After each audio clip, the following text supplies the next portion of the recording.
Hey guys, welcome to our Stu review of Halo Infinite campaign. Halo Infinite is the newest installment in the Halo franchise. It's the third mainline game developed by 343 and the 8th mainline game in general. Halo Infinite starts out after events of Halo 5. However, there's a huge gap of what went down that's left for the player to figure out as bits and pieces of information is slowly fed to you as you progress. Newer fans coming into the series for the first time will most likely be highly confused as to what's going on, because even the Halo fans that grew up with the series will slightly be confused as well. So I would highly advise at least catching the story for Halo 4 and 5 before playing Halo Infinite.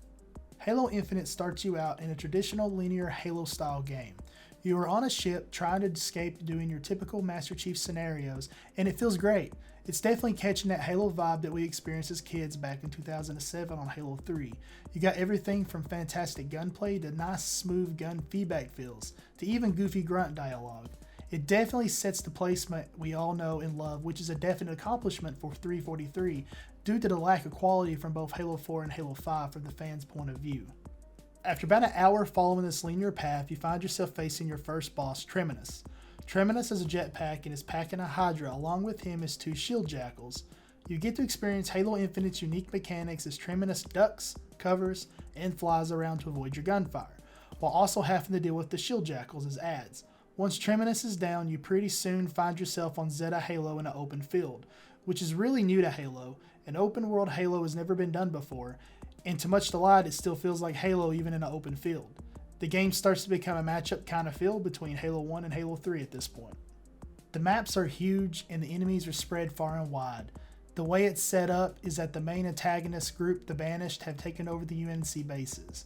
So you travel across the map as you liberate your bases from the Banished, slowly rebuilding the UNC's presence on the Zeta Halo ring. Besides story missions along the way, you will encounter rescue missions to random war pits between the UNC soldiers and the enemies, to even assassination targets. The story missions will take you into dungeon-like areas where it becomes more of a traditional Halo linear style until you leave the area.